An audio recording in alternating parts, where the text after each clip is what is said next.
Chapter 11:25, Opportunity. As he listened to Will Ossipton's tearful complaints, Klein was at a loss as to how to react.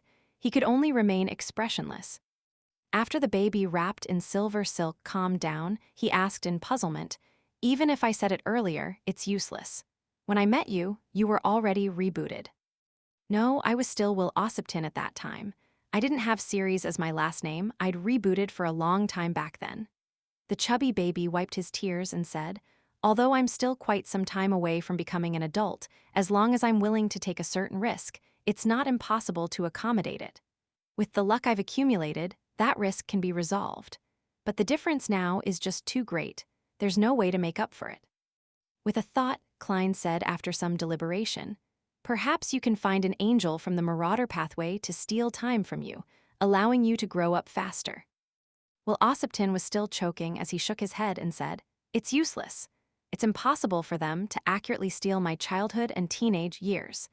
If it's only a matter of time, it won't allow me to grow. It will only reduce the age I can originally live to.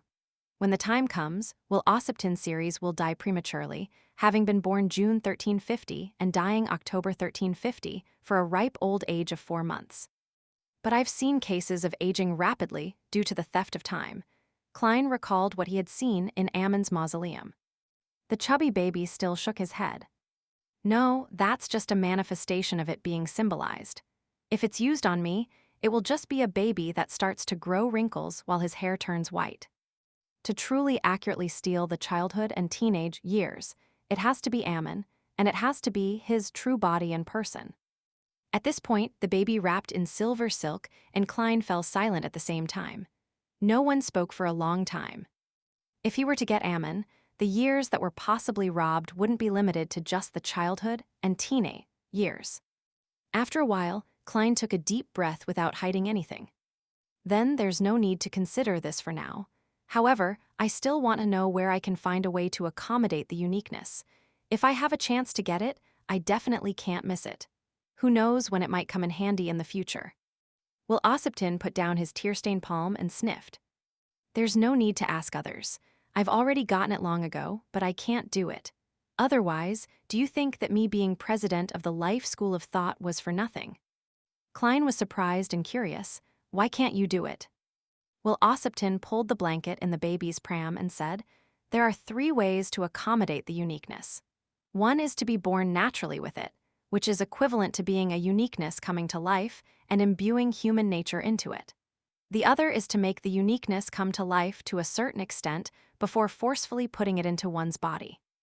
By relying on the power of the Creator to suppress it, it will slowly take quite some time to slowly wear it down before one gets used to it and achieve a balance. The third is to concoct the uniqueness into an incomplete potion and drink it with a simplified apotheosis ritual. There's no need to mention the first method. This is why those brothers are enviable. The second is impossible after the ancient sun god's death. The third is the only viable option at the moment, but for the sequence one of the fate pathway, it depends on the machinations of fate." The first point was mentioned in Emperor Rosel's diary. It was said by Mr. Dorr, "Does the second point mean that, after the ancient sun god wielded so many authorities, he was at least half a level higher than the present true deities, or even 1 full level? The Creator's level?" As if in thought, Klein asked, "What do you mean by only depending on the machinations of fate? What has this got to do with me saying earlier that I can help you accommodate the uniqueness?"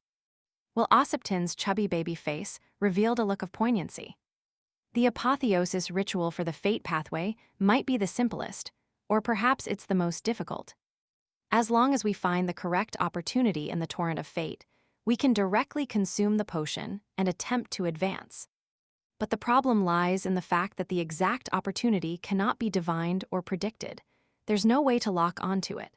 I can only eliminate certain interferences and patiently search as I experience life. I've already rebooted countless times and I've spent ages, but I still haven't encountered it."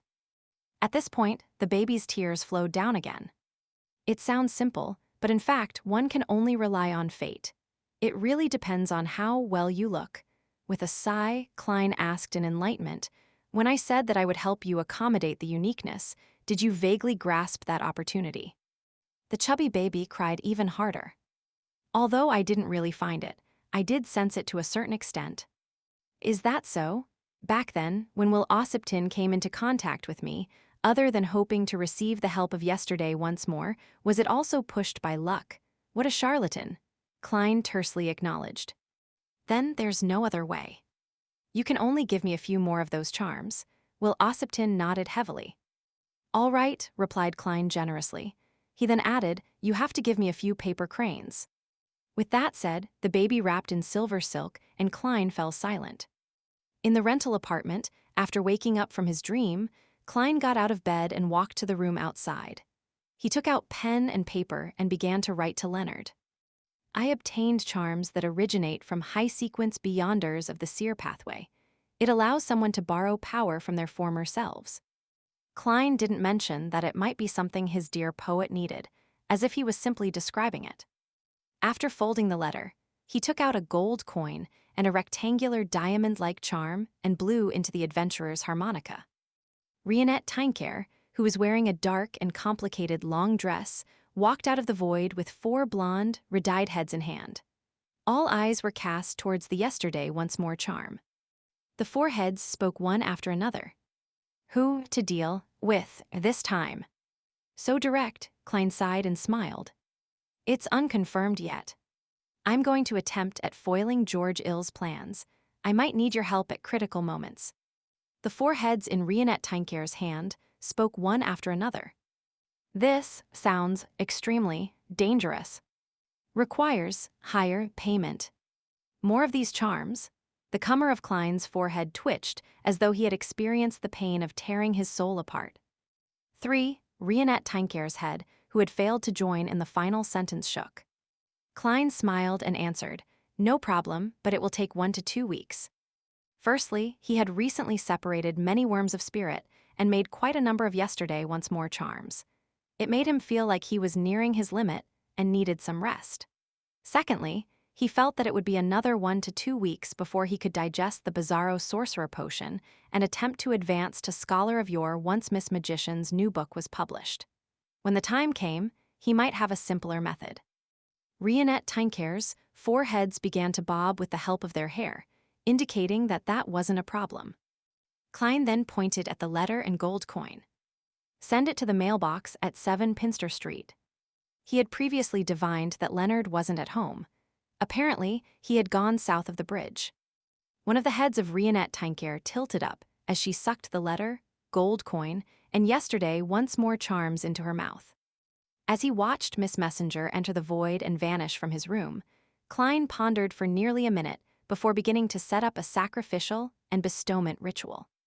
Since the Bizarro Sorcerer Potion was about to be completely digested, there was no doubt that he had to prepare the various ingredients for Scholar of Yore in advance. Among them, the demonic wolf of Fog's transformed heart and white frost crystal could be obtained from the Evernight goddess.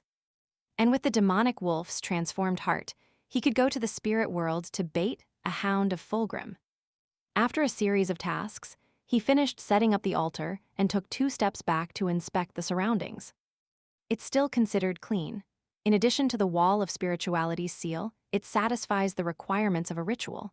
I haven't made any contribution recently, so how should I ask for a bestowment? Could it be that I'm telling the goddess that I plan to take a credit loan and pay it in installments? Will this be a little sacrilegious? I'll try to sacrifice something of value.